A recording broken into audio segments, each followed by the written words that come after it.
Commander Zyl'ax's stylus clattered to the floor when the human raised her hand. "Sir, that's not actually how Earth's atmosphere works."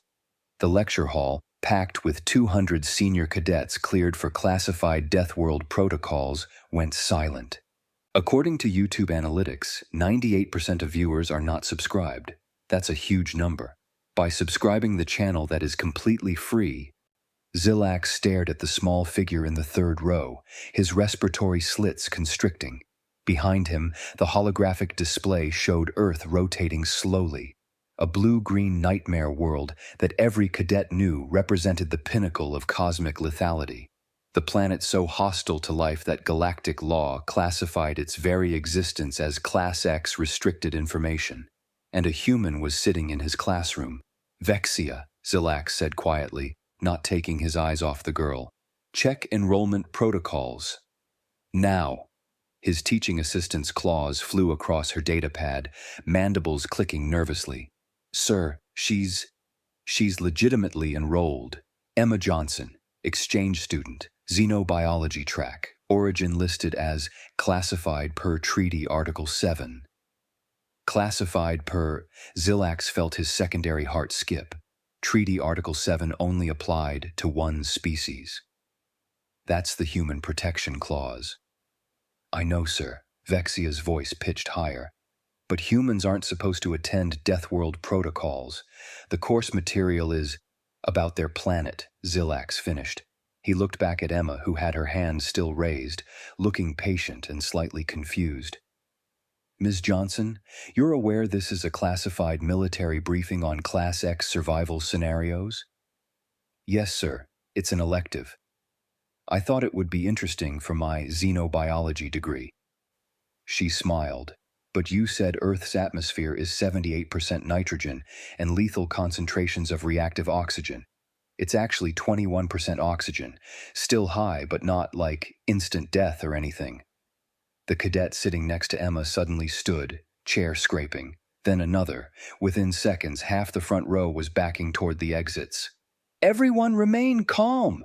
Zyl'ax's command voice echoed through the hall, but his own calm was fracturing. 21% oxygen. She'd said it like someone correcting a math problem, not discussing an atmosphere that could age-corrode most species' lung tissue in hours. "Ms. Johnson, are you telling me you're from Earth?" "Well, yeah." Emma looked around at the cadets edging toward exits, her expression shifting from confused to concerned. "Is something wrong? Should I not be here?" Should she not be? Zyl'ax had taught Deathworld survival theory for 15 cycles. He'd written 3 papers on why Class X worlds represented the theoretical limit of hostile conditions. Earth was his primary case study. The planet where evolution had gone catastrophically wrong, creating an arms race of lethality that made colonization impossible. The world so dangerous that when humanity achieved space travel, the Galactic Council had immediately classified their origin point to prevent panic. Because if species knew that sapient life could evolve in those conditions, Vexia, activate emergency protocols, lock down this hall. Zyl'ax kept his voice level, professional, even as his training screamed at him. "Ms. Johnson, I need you to remain exactly where you are. You're not in trouble, but we have procedures." "Okay?" Emma set down her datapad, looking more confused than concerned. "But seriously, I can explain the atmospheric composition if that helps. I grew up there, so..." "You grew up there." Zyl'ax heard his voice crack. Behind him, Vexia made a sound like choking. "On Earth, the planet currently displayed as the example of unsurvivable conditions. I mean, it's not that bad." Emma glanced at the hologram, then back at Zyl'ax. "Sure, it's got some rough spots, but people have been living there for like 200,000 years. We do fine." "Fine." Zyl'ax repeated the word like it was alien. On his display, Earth statistics glowed in warning red. Atmospheric oxygen, extreme fire, oxidation hazard. Weather volatility, civilization ending. Tectonic activity, continuous catastrophic events, predator density, extinction level competition. Microbial diversity, pandemic conditions. Radiation exposure, unshielded star proximity. Gravity, 1.0 G, structural stress warning. Sir, Vexia whispered, if she's really from Earth, then everything in your lecture series is fundamentally wrong, I know. Zyl'ax looked at the cadets still remaining, many recording on personal devices, others backing toward walls as if Emma might suddenly become dangerous. Ms. Johnson, the conditions on Earth that we've documented, the temperature variations, the predators, the atmospheric corrosion, the constant geological violence, you're saying you lived in those conditions? Lived in them? Sir, I walked to school in them. Emma laughed, actually laughed, and Zyl'ax felt his worldview cracking. Barefoot, usually, because shoes were expensive and I was a kid. The gravel path hurt at first, but you get calluses. The remaining cadets fled. Zyl'ax stood alone at his podium, staring at the human girl who had just casually described surface walking on a Deathworld without environmental protection as a childhood inconvenience. His 15 years of expertise had just become obsolete. Vexia, he said quietly, contact the dean. Tell him we have a code paradigm situation. What should I tell him the nature of the paradigm failure is? Zyl'ax looked at Emma, who was now checking her datapad, apparently unaware that she'd just shattered the entire field of Deathworld science. Tell him Deathworlds aren't theoretical anymore. They're real, survivable, and we've been teaching lies to cadets for decades. He paused, and tell him the human who proved it is concerned about missing her next class. Emma looked up, brightening. Oh, is this going to take long? I have intro to exobiology at 14th, sir. Zyl'ax felt hysterical laughter building in his thorax. She'd just destroyed his life's work and was worried about attendance. Ms. Johnson, he said, carefully, I think exobiology might need to be rescheduled. Dean Kael'thas entered the emergency council chamber with the kind of rigid control that came from 30 years of academic crisis management. He'd handled budget shortfalls, accreditation reviews, even the infamous Antarian food fight of '87. None of it had prepared him for this. Gentle beings, we have a human from Earth enrolled in Deathworld protocols. The council chamber erupted. 12 department heads spoke at once, their various forms of distress creating a cacophony of clicks, whistles, and alarm pheromones. Where is she now? Asked Dr. Sinara from Xenobiology. Medical isolation, Building 7. Voluntarily. Kael'thas activated the central display. She's been remarkably cooperative, actually, asked if she could have her homework sent over. Her homework? Vexia, who'd been called to testify, made a strangled sound. Sir, she's in a containment unit designed for Category 5 biohazards. She also asked if we could turn up the heat, said it's a bit chilly. Kael'thas pulled up the environmental controls. The unit is currently set to 4 degrees Celsius. We use it for extreme cold survival research. Silence fell over the chamber. Pull her medical records, ordered Zyl'ax, who looked like he hadn't stopped shaking since leaving his lecture hall. Full xenophysiology breakdown. I want to know exactly what we're dealing with. Dr. Sinara's claws flew across her console. Accessing... Oh no. What? Kael'thas moved behind her, looking at the scrolling data. Her immune system. Sinara's voice went hollow. She was exposed to Yersinia pestis last year during an archaeological dig. Earth designation, bubonic plague. Historical mortality rate of 60%. She reported it as feeling a bit under the weather for a few days. That's impossible, said Commander R. Hill from Military Sciences. Plague pathogens are Category 3 extinction events. Whole colonies. There's more. Sinara was scrolling faster now, her mandibles twitching. Bone density analysis shows development under sustained 1.0 G gravity. That level of constant stress should require specialized pressure suits for all other species. She walks around in it naturally. Her skeletal system is designed for it. Zyl'ax leaned closer. What about her metabolic system? She processes theobromine as a recreational substance.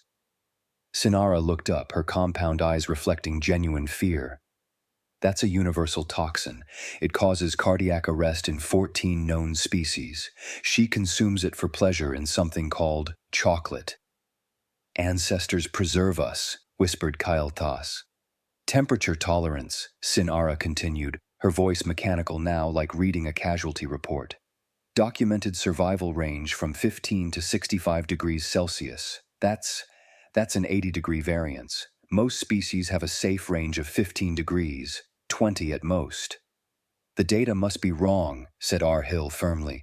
Run diagnostics on the medical scanner. This is clearly equipment failure. I ran diagnostics 3 times, Sinara's voice cracked. Sir, I think the equipment is fine. I think she's the anomaly. Kael'thas activated the intercom to the isolation unit. Ms. Johnson, can you hear me? Oh, hey, Emma's voice came through cheerful and slightly tinny. Yeah, I can hear you. Any idea how long this will take? I really don't want to miss exobiology. We're starting carbon-based life forms this week, and I'm actually really interested in… Ms. Johnson, are you comfortable? I mean, it's cold, but I've been colder. One time I went ice fishing with my dad in January and… Kael'thas muted the intercom. She's been colder. She went ice fishing. He looked around the chamber. Someone explained to me what ice fishing is and why it doesn't violate survival protocols. It's a recreational activity, supplied Vexia weakly, reading from her datapad.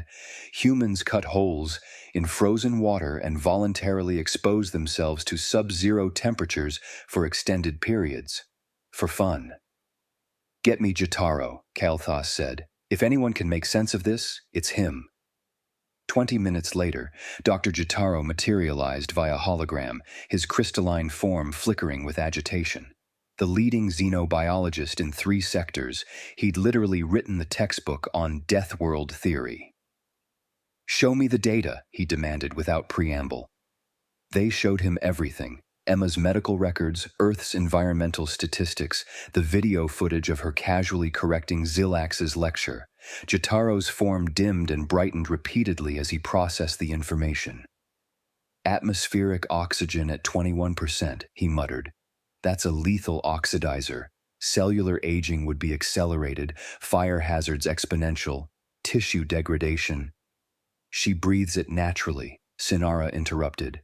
Predator-to-prey ratios show 43 species of megafauna predators on her home continent alone. That's extinction-level competition. No sapient species could evolve with that kind of… She mentioned bears in her application essay, Vexia said quietly. Said they were usually pretty chill if you don't bother them. Jotaro's form flickered dangerously. Weather pattern analysis shows seasonal temperature swings of 40 degrees, precipitation variation from drought to flooding, and regular atmospheric electrical discharge events. Thunderstorms, supplied Zyl'ax. She called them nice to fall asleep to. The microbial diversity alone… Jotaro pulled up another screen. Trillions of bacterial species, viral mutation rates that make vaccines obsolete within years, fungal pathogens that can colonize living tissue. This planet is in a state of continuous pandemic. Civilization shouldn't be possible. Yet humans have been there for 200,000 years, Kael'thas said softly. Then the data is falsified. Jotaro's form crystallized with certainty. It must be. No sapient species could evolve under these conditions. The evolutionary pressure alone would prevent the development of higher cognitive functions. The brain requires too much energy, too much protection, too much… Dude, I grew up on a farm. Everyone turned. The intercom was still on. Emma's voice continued, amused and slightly confused. I walked to school barefoot, in snow, uphill both ways. Okay, that last part's a joke my grandpa used to tell, but seriously, I did walk barefoot a lot. Shoes were expensive and I was a kid. Are you guys okay? You sound really stressed. Jotaro's hologram flickered and died. In the silence that followed, Kael'thas looked around at his council of experts, the best minds in the galaxy, all staring at the intercom like it had just declared war. She, he said slowly, walked barefoot on a Deathworld. Because shoes were expensive. Sir, Vexia whispered, what do we do? Kael'thas didn't have an answer. For the first time in his career, he genuinely didn't know. "Initiate full disclosure protocol," Kael'thas ordered, his voice heavy with resignation. "I want everything. Her complete application file, all documentation that was classified under Treaty Article 7. If we're going to understand this, we need the full picture." Vexia's claws hesitated over her console. "Sir, that requires council authorization. Article 7 protections are overridden under Emergency Academic Protocol 9. Kael'thas entered his credentials. This stopped being about privacy when she casually survived our biosafety containment. Pull the files. The holographic display bloomed with information that had been carefully obscured during Emma's application process. Zyl'ax leaned forward, reading aloud. Hometown, rural Montana, Earth. Population, 847. He paused. She's from a rural area. The dangerous zones we assumed were limited to urban centers. Keep reading, Kael'thas said quietly. Childhood activities and hobbies. Zyl'ax's voice faltered. Hiking, camping, swimming in lakes, berry picking, horseback riding. He looked up, his expression blank with shock. She lists these as recreational activities. Sinara pulled up Earth's environmental database, cross-referencing. Hiking in Montana terrain means, ancestors, mountain regions, elevation changes of 2,000 meters, grizzly bear territory, mountain lion habitat, rattlesnake populations. "What's a grizzly bear?" asked R. Hill. The database displayed an image. 3 meters tall, 360 kilograms of muscle and claws, bite force of 8,100 newtons. "That's an apex predator," R. Hill said flatly. "A megafauna apex predator. She hiked for fun in their territory?" "Camping," Vexia read, her voice shaking. "Voluntary overnight exposure to outdoor conditions without permanent shelter. Temperature variations, predator exposure, limited resources." She looked up. "This is what we call worst-case survival scenarios in military training. She did it for fun, with her family." "Swimming." Sinara's mandibles were clicking uncontrollably now, submerging herself in unfiltered, pathogen-rich natural water sources. "Do you understand the microbial load in a lake? The parasites, bacteria, algal toxins." "She also mentions berry picking," Zyl'ax interrupted, pulling up another file, "which requires the ability to identify safe food sources from poisonous ones. That's years of specialized xenobotany training." "What else?" Kael'thas felt something like dread settling in his thorax. Vexia scrolled down. Exposure list from her medical waiver form. Survived encounters with bears, mountain lions, rattlesnakes, that's a neurotoxic venom species, blizzards, forest fires, and... She stopped.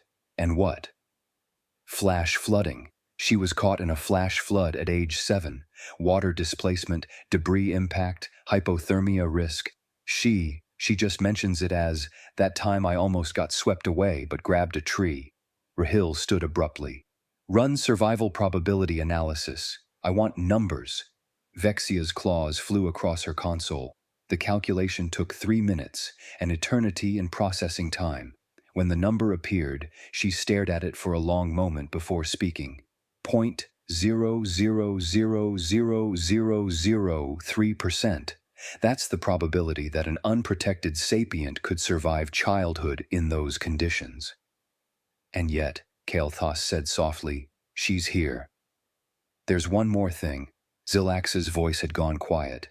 "Under family information, it says she had pets." "What species?" "Canis lupus familiaris. Common name, dogs." Zyl'ax pulled up the genetic database.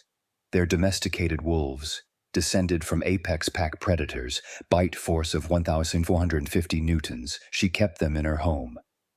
The council chamber went silent except for the hum of electronics. "She domesticated wolves," Sinara whispered.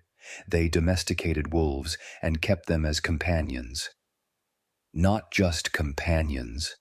Vexia was reading further.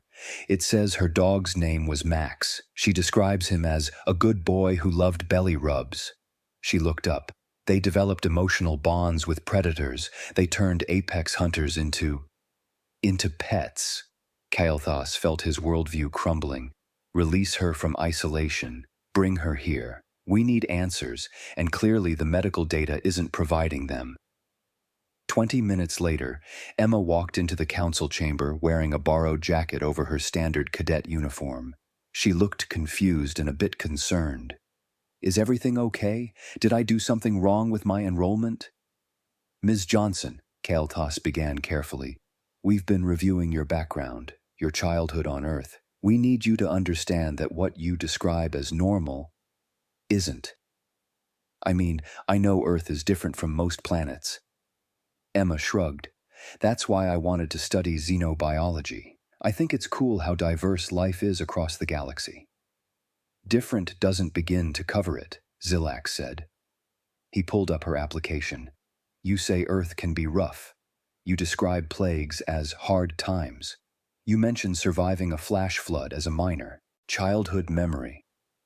Well, yeah, bad things happen sometimes, but you deal with it. Emma looked genuinely puzzled.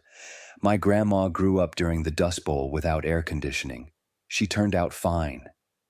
Without artificial climate control? Sinara's voice pitched higher. In Earth's temperature extremes? It's not that extreme. You adapt. Emma smiled.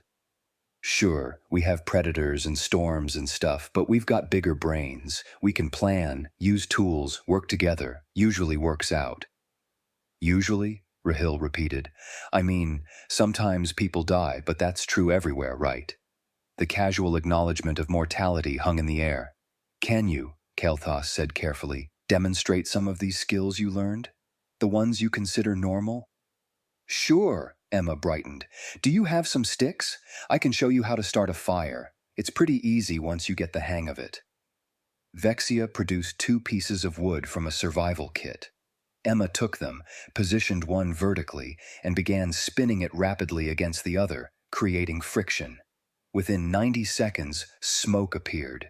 In 2 minutes, she had an ember. There! Now you just need tinder and why is everyone staring? That's, Zyl'ax said hoarsely, considered advanced survival technology. Fire creation without modern tools requires specialized training. It's really not that hard. I learned it at summer camp when I was 10. Emma set down the sticks. Want to see something else? I can identify poisonous plants. You can what? Sinara's entire body went rigid. Emma pulled up images on the nearest console. Sure, that's poison ivy. Causes skin irritation. That's nightshade. Toxic if ingested.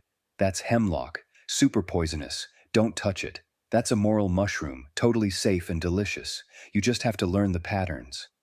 That knowledge, Sinara whispered, requires 6 years of xenobotany study. Or growing up in the woods, Emma shrugged.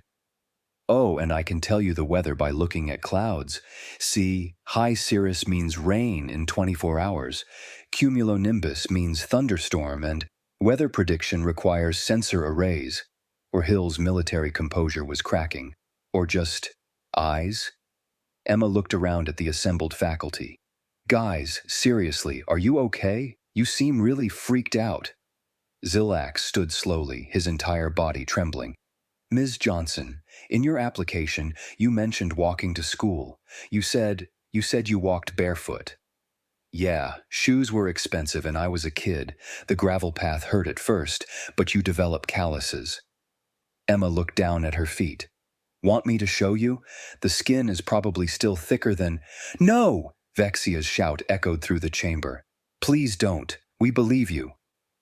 Deathworld survival requires environmental suits, Zyl'ax said, his voice hollow. Full body protection, life support systems, chemical barriers. He looked at Emma's feet. You developed biological protection through childhood exposure. Your feet are tougher than our standard issue boots. I mean, I guess? Emma wiggled her toes. I can walk on gravel no problem now. Kind of useful, actually. Kael'thas sat down heavily, his legs no longer supporting him. We've been teaching that Deathworlds are unsurvivable, he said quietly. For 30 years, I've taught that Class X planets represent impossible conditions. And you just lived there, walked barefoot through conditions that should require hazmat suits. It's really not that dramatic, Emma protested. Earth is just home. But no one was listening anymore.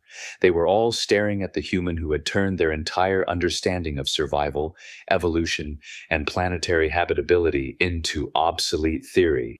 By existing, the emergency council session lasted 6 hours. By the end, every department head looked exhausted. Several had requested medical leave, and the entire academic framework of Deathworld studies had been dismantled and rebuilt. Motion to vote, Kael'thas announced, his voice raspy from debate. All in favor of full species reclassification? 12 appendages, claws, and manipulators rose in unison. Carried unanimously. Kael'thas entered the data into official record. Effective immediately, humans are reclassified as Deathworld Apex Persistent Species. All survival training curricula will be updated to include human origin considerations. And, he paused, looking at the proposal Zyl'ax had submitted an hour ago, we will be creating a new course, Human Environmental Tolerances and Why They Terrify You. That's really the title you're going with? Emma asked from her seat in the corner, where she'd been allowed to stay after promising not to demonstrate any more survival skills. Ms. Johnson, Zyl'ax said firmly, after today, I believe honesty in course titles serves everyone better. The curriculum revision happened faster than any in Academy history. By that evening, Emma's basic childhood skills had been transformed into advanced elective courses. Serve 401, Barefoot Terrain. Navigation, study of biological adaptation to hostile surfaces, formerly considered impossible without protective equipment. Serve 403, Unaided Fire Creation, emergency civilization building techniques using friction-based combustion methods. Xeno 301, toxin resistance through exposure, adaptive immunity concepts as demonstrated by human metabolic systems. SURV 405, voluntary hypothermia management, winter camping and temperature survival techniques from Earth practices. You're making my childhood into college courses, Emma said, reading through the catalog updates on her datapad. This is so weird. Your childhood, Zyl'ax replied, already rewriting his lecture notes for the 5th time, represents survival skills we didn't know were possible. Every single activity you considered normal requires technologies we haven't invented yet. Except you don't need the technology, you just do it. I'm making you my teaching assistant, added, not looking up from his work. You'll guest lecture twice a week, voluntary of course, but it would help your xenobiology research credits. Really? Emma perked up. That actually sounds cool. What would I talk about? The truth. Zyl'ax finally met her eyes. I'm rewriting the entire curriculum. My opening lecture next semester will be, Everything I Taught You Was Wrong. Deathworlds are survivable, we just aren't the species who survive them. Emma grinned. That's actually a pretty good hook. Word spread through the academy like wildfire. Ironic, considering wildfire was now a legitimate course topic. Within days, every cadet knew that the human in xenobiology was from the Earth. The planet they'd used as nightmare fuel in survival scenarios. The world that represented everything hostile and impossible about the universe. And she'd left it to study other planets because she thought they were more interesting. Emma couldn't walk across campus without attracting stares. Cadets would point, whisper, occasionally work up the courage to ask questions. Is it true you swam in natural water sources? Did you really live with predators? How many times did you almost die? Like, almost die? Maybe 3 times? But there was this one incident with a moose that was pretty scary. The cadet asking had fled before she finished the sentence. I don't get why everyone's so fascinated, Emma told her roommate Liranna that night. Earth is just Earth. It's not like I fought bears every day. Just sometimes? Liranna asked weakly. Well, there was that one time at the campground, but mostly you just make noise and they leave you alone, They're not actually that aggressive if you're smart about it. Lirana made a note to request a room transfer, not because she disliked Emma, quite the opposite, but living with someone who casually discussed bear encounter protocols was doing terrible things to her stress levels. Meanwhile, in his office, Zyl'ax stared at his revised lecture notes. 15 years of expertise, rebuilt from scratch in 3 days, every example re-examined, every assumption questioned, every impossible scenario now came with a footnote.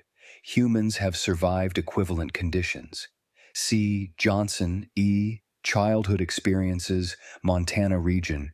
He should have been devastated. His life's work had been proven fundamentally wrong. Instead, he felt excited for the first time in cycles, because now he had data, real, living, walking, barefoot on gravel data. The universe was bigger and stranger than he'd ever imagined, and a 19-year-old human with calloused feet had proven it.